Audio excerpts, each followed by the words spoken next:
Hello and welcome to EZGlutenFree.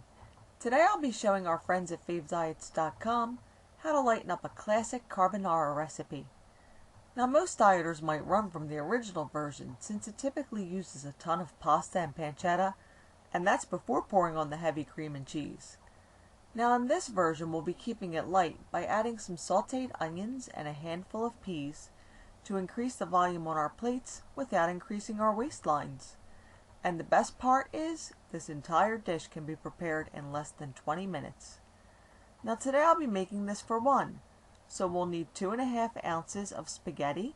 I'm using a gluten-free variety, 1 ounce of diced pancetta or bacon, 1 heaping tablespoon of frozen peas, 1/2 of a large onion that's been thinly sliced. Unless you decide to use a short pasta, then I'd chop the onions a little smaller. 1 teaspoon of olive oil, 1 egg, 2 tablespoons of grated Pecorino Romano cheese, and some salt and black pepper to taste.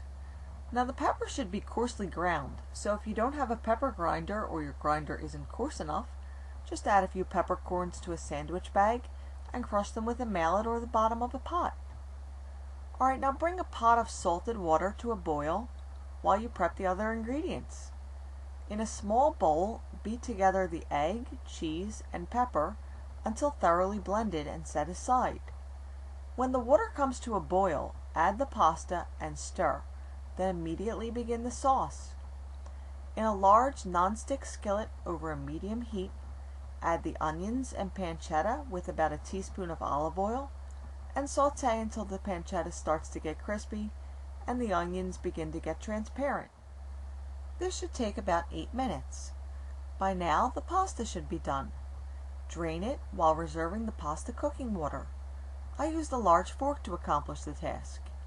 Then add it to the pan with the onions and pancetta. Add a few tablespoons of the pasta cooking liquid and stir. Then add the peas and stir again. Now at any time if the pan looks too dry, just add a little pasta water. Now stream in the egg mixture while stirring continuously. Then immediately remove it from the heat so you don't scramble the eggs. The residual heat will cook the eggs. Stir until the pasta is well coated, and now the dish is ready to serve. As you plate it, twist the pasta into a little nest in the center of your plate so that it maintains its heat. Then sprinkle on additional pepper and cheese if you wish. Seriously, I can't think of a more satisfying dish that you can make in less than 20 minutes.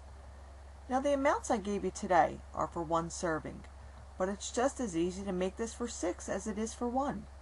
So it's no problem at all to increase the amounts to suit your own needs. And remember, if you'd like to see the recipe in print, you could always visit my blog. And for more free healthy recipes and tips for virtually any diet, visit my friends at favediets.com. See you again soon.